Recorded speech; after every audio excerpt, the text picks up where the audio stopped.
Part two देखे जाके, मतलब पार्ट टू है, पार्ट फर्स्ट देखे जाके। ये दूसरा पार्ट है, पार्ट पंचायतों का वर्तमान स्वरूप उत्तर प्रदेश राज्य की परिप्रेक्ष्य में 10 नंबर का ये आएगा। तो उत्तर प्रदेश पंचायती राज अधिनियम 1947 में ग्राम सभा की स्थापना और उसका संगठन किस अध्याय में है? यानी जो उत्तर प्रदेश पंचायती राज अधिनियम है 1947 में ग्राम सभा की स्थापना और उसका संगठन किस अध्याय में है? तो अध्याय 2, अध्याय 3, अध्याय 4, अध्याय 5। तो ये किसमें अध्याय? ग्राम सभा की स्थापना और उसका संगठन अध्याय 2 में। तो अध्याय कौन सा? अध्याय 2 में। ये अध्याय 2 है, ग्राम सभाओं की स्थापना और उसका संगठन। इस अध्याय 2 में एक धारा है, धारा 3, ये धारा 3 है। अध्याय 2 में धारा 3 में ग्राम सभा दिया गया है। तो ग्राम सभा किसे कहा जाता है? तो राज्य सरकार या सरकारी गजट में अधिसूचना द्वारा किसी ग्राम के लिए या ग्रामों के समूह के लिए एक ग्राम सभा ऐसे नाम से जैसा विनिर्दिष्ट किया जाए स्थापित करेगी। यानी धारा 3 में क्या कहा गया? ग्राम सभा के बारे में धारा 3 में बताया गया है। प्रतिबंध यह है कि जहां ग्राम सभा ग्रामों के समूह के लिए स्थापित किए जाएं, वहां सबसे अधिक जनसंख्या वाले ग्राम का नाम सभा के रूप में विनिर्दिष्ट किया जाएगा। यानी कि जो भी ग्राम सभा है, मान लो कोई एक ग्राम सभा है, एक गो ग्राम है, बहुत सारे छोटे छोटे ग्राम है, ये एक तरीके से ये ग्राम है, ये ग्राम है, ये ग्राम है, ये ग्राम है, ये ग्राम है। तो सबसे बड़ा ग्राम कौन सा? सबसे बड़ा ग्राम ये है। तो इस वाले ग्राम के नाम पर ही ग्राम सभा स्थापित किया जाएगा। कहने का मतलब ये है। उसके बाद नया 12वां क्वेश्चन से 12वां क्वेश्चन है, एक मिनट। 12वां क्वेश्चन है, भूमि का प्रबंधक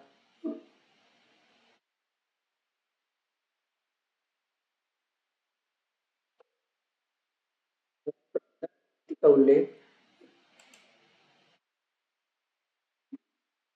उल्लेख पंचायती राज अधिनियम 1947 के किस धारा में है? तो भूमि प्रबंधक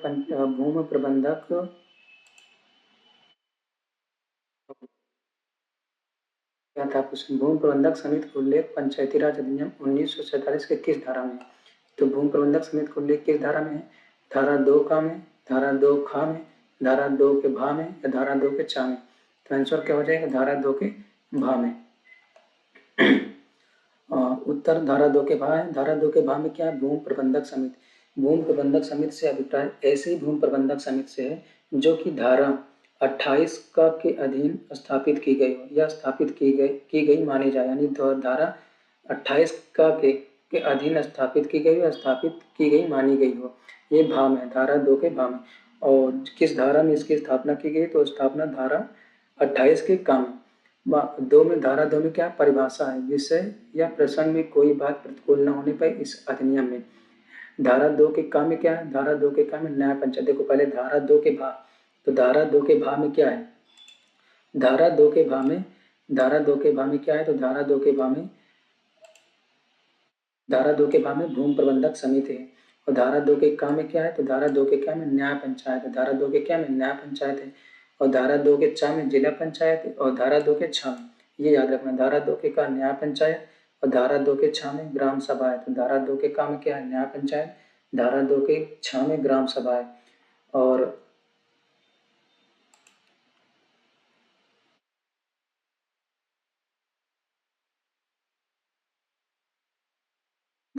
के जा में क्या है? तो धारा 2 के छा में क्या था? ग्राम सभा था। धारा 2 के जा में क्या है? ग्राम पंचायत है। तो याद रखना, धारा 2 के भा में भूमि प्रबंधक समिति है, धारा 2 के छा में ग्राम सभा है और धारा 2 के जा में ग्राम पंचायत है।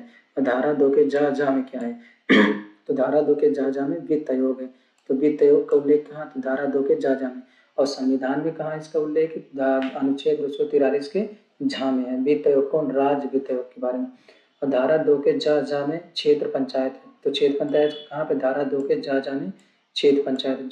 जा में, धारा 2 के डबल जा में वित्त आयोग है, धारा 2 के ट्रिपल जा में क्षेत्र पंचायत है। धारा 2 के टा में क्या है? तो धारा 2 के टा किसी न्याय पंचायत के से मुंशी का और न्यायिक मजिस्ट्रेट का तात्पर्य है।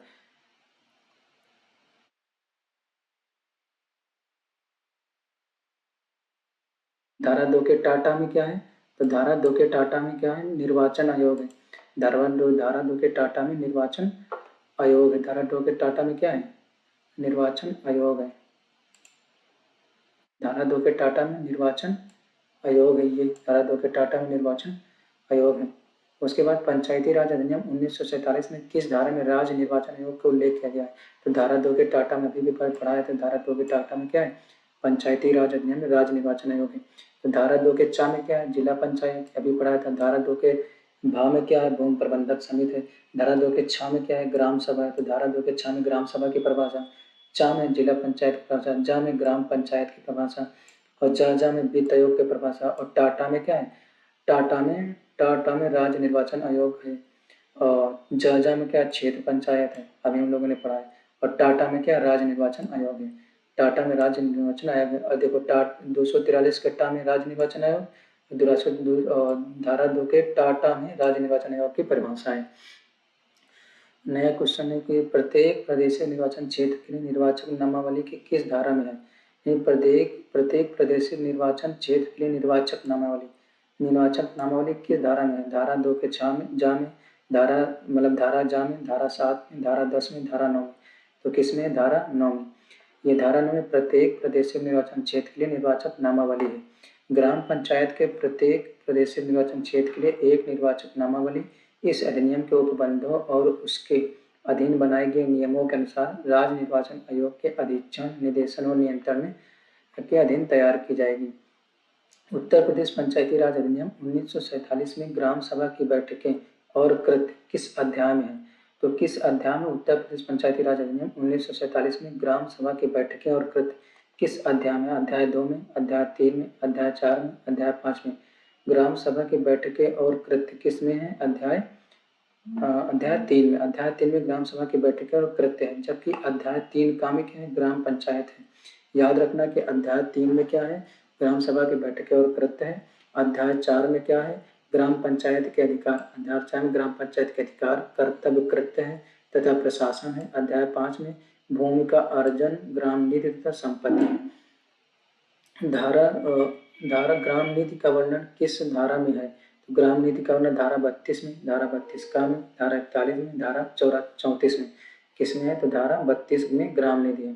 धारा 32 के 1 में प्रत्येक ग्राम पंचायत के लिए एक ग्राम निधि होगी और वही धारा 41 के अधीन पारित आय व्यय के आर्थिक तखमीनों व उपबंधों के अधीन रहते हुए इस अधिनियम या किसी अन्य विधान के अधीन ग्राम सभा अथवा ग्राम पंचायत अथवा उसकी संपत्ति पर आरोपित किए गए कर्तव्यों, दायित्वों को निभाने में उपयोग में लाई जाएगी। जो जाने की जो ग्राम निधि है, ग्राम निधि धारा 32 में है। धारा 32 के 1 में क्या दिया गया है कि यह निभाने में उपयोग में लाई जाएगी। ये कर्तव्यों, दायित्वों को निभाने में उपयोग में लाई जाएगी, इतना याद रखना। और धारा 32 के 2 में क्या है? तो ग्राम निधि में जमा किए जाएंगे। ग्राम निधि में क्या निम्नलिखित जमा किए जाएंगे? क्या जमा किए जाएंगे? अधीन लगाए गए किसी कर, जो भी कोई जो इस अधिनियम के अधीन, जब भी ग्राम पंचायत अधिनियम 1946 के अधीन कोई भी कर लगाया जाता है तो कहाँ जमा किया जाएगा? ग्राम निधि में जमा किया जाएगा। ये कहाँ पे दिया गया? 32 के 2 में दिया गया। राज्य सरकार द्वारा ग्राम पंचायत को दी गई समस्त धनराशि, जितने भी राज्य सरकार द्वारा जो धनराशि दी जाएगी वो कहाँ दी जाएगी? तो ग्राम निधि में डायरेक्ट ट्रांसफर की जाएगी। और विपेज पंचायत एक्ट के अधीन पहले से विद्यमान विलेख पंचायत के नाम जमा अवशेष यदि हो तो वो भी ग्राम निधि में होगी। समस्त धनराशि जिसे न्यायालय या किसी अन्य कानून ने ग्राम निधि में जमा करने की आज्ञा दी हो। धारा 104 के अधीन प्राप्त ग्राम समस्त धनराशियाँ, यानी धारा 104 के अधीन में जितनी भी धनराशियाँ प्राप्त होंगी उसे किस में जमा कराया? ग्राम निधि में जमा कराएगा। ग्राम निधि कहाँ है? धारा 32 में। धारा 104 के बारे में पढ़ लेते हैं। धारा 104 के बारे में इसमें आगे पढ़ते हैं। उत्तर प्रदेश पंचायती राज अधिनियम 1947 की किस धारा में अपराधों के अभिसंधान यानी कंपाउंड का अधिकार है? यानी अपराधों के लिए उसमें एक तरीके से अपराधों के लिए जो कहते हैं कि इतना पैसा देना है, तो वो किस धारा में दिया गया? धारा 104 में। ये भी अभी पढ़ाया गया, ऊपर पढ़ाया। तो धारा 104 में अपराधों के अभिसंधान का अधिकार है। धारा 104 के फर्स्ट में क्या है? इस संबंध में बनाए गए किसी नियम के अधीन रहते हुए ग्राम पंचायत किसी फौजदारी के मुकदमे, किस मुकदमे में? तो फौजदारी के मुकदमे संस्थित किए जाने से पूर्व या पश्चात इस अधिनियम अथवा इसके अधीन बनाए गए किसी नियम अथवा उपविध के विरुद्ध किए गए अपराध का ग्राम पंचायत को नगद धनराशि, कौन सी राशि? नगद धनराशि देने के पश्चात जो विहित की जाए अभिसंधान कर सकती है। अभिसंधान कंपाउंड कर सकती है। कौन कंपाउंड कर सकती है? ग्राम पंचायत कर सकती है। यदि किसी अपराध का अभिसंधान किया गया है तो अपराधी दिया जाएगा, यानी कि अगर मतलब कि अभिसंधान कर दिया गया, अभिसंधान यानी कि अभिसंधान मतलब समझते हो ना, अभिसंधान यानी कि उस पर पैसा दे दिया गया, तो पैसा दे दिया गया तो उसे क्या कर दिया जाएगा? मुक्त कर दिया जाएगा। और इस प्रकार अभिसंधानित अपराध के संबंध में उसके विरुद्ध आगे कोई कार्रवाई नहीं होती, यानी कि कोई भी अगर उसने अपराध किया था, उस अपराध के लिए उसने पैसा दे दिया, पैसा कितना रुपया दिया? 104 रुपया दिया। 104 रुपया यानी कि 104 धारा 104 में, तो धारा 104 के हिसाब से फिर वो न तो अपराधी रहेगा, न तो उसके विरुद्ध कोई भी आगे कार्रवाई की जाएगी। इस धारा के अंतर्गत संसाधन के रूप में भुगतान की गई समझ धनराशि कहाँ जमा की जाएगी? तो ग्राम नीति में जमा की जाएगी। और ग्राम नीति का कहाँ पे? धारा 32 में है, याद रखना। उत्तर प्रदेश पंचायती राज अधिनियम 1947 के किस अध्याय में न्याय पंचायत है, यानी किस अध्याय में न्याय पंचायत है? अध्याय 6 में, अध्याय 7 में, अध्याय 8 में, अध्याय 9 में। किसमें है न्याय पंचायत? अध्याय 6 में है।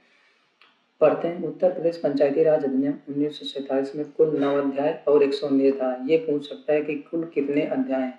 तो कुल 119 अध्याय, कुल 9 अध्याय हैं और 119 धारा हैं। अध्याय 1 में क्या है? अध्याय 1 में तो ऐसे ही है, अध्याय 2 से शुरू होता है। तो अध्याय 2 में क्या है? ग्राम सभाओं की स्थापना और उसका संगठन। क्वेश्चन भी आया था, हम लोग पढ़े भी हैं। धारा 3 में क्या है? धारा 3 में ग्राम सभा, मतलब अध्याय 2 में ग्राम सभा की स्थापना और उसका संगठन है। इसी में धारा 3 में ग्राम सभा के बारे में बताया गया है। अध्याय 2 में धारा 3 है। अध्याय 2 का में ग्राम पंचायत के सदस्यों की अनर्हता है। ये अनर्हता और निर्वाचक नामावली किसमें है? तो अध्याय 2 के काम है। मत देने का अधिकार धारा 9 में है, 9 के काम है। अगर ये भी पूछ सकता है कि मत देने का अधिकार उत्तर प्रदेश पंचायती राज अधिनियम 1947 की किस धारा में है? तो धारा 9 के काम है। अध्याय 3 में ग्राम सभा की बैठक और कृत्य है। तो अध्याय 3 में क्या है? ग्राम सभा की बैठक और कृत्य, जबकि अध्याय 3 के काम में क्या है? ग्राम पंचायत है। अध्याय 4 में क्या है? ग्राम पंचायत के अधिकार, कर्तव्य, कृत्य तथा प्रशासन है। अध्याय 5 में भूमि अर्जन है, ग्राम निधि तथा संपत्ति है। अध्याय 6 में क्या? ये जो क्वेश्चन था, अध्याय 6 में न्याय पंचायत है, जो धारा कितनी से? धारा 42 से 94 तक है, 94 के का तक है।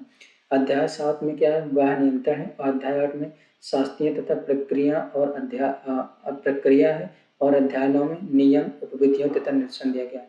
फिर से पढ़ते हैं। यानी अध्याय 2 में क्या है? स्थापना और संगठन किसकी? ग्राम सभा की स्थापना और संगठन अध्याय 2 में है। अध्याय 2 के काम में क्या है? अनर्हता और निर्वाचक नामावली है। अध्याय 3 में क्या है? ग्राम सभा की बैठक और कृत्य है, यानी 3 रुपया दे के बैठना है। या फिर ऐसे याद में 3 लोग बैठे थे एक जगह पे, तो 3 लोग बैठे थे एक जगह पर नहीं। अध्याय 3 में क्या? ग्राम सभा की बैठक और वो लोग कृत्य कर रहे थे, कोई भी कृत्य कर रहे थे, तो अध्याय 3 में ग्राम सभा की बैठक और कृत्य है। और 3 के काम में क्या है? ग्राम पंचायत है।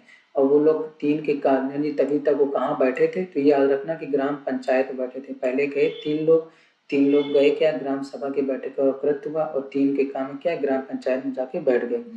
अध्याय 4 में ग्राम पंचायत के अधिकार हैं, और वहीं पे 4 लोग जब आ गए तो कर्तव्य बताने लगे, कृत्य बताने लगे, प्रशासन बताने लगे।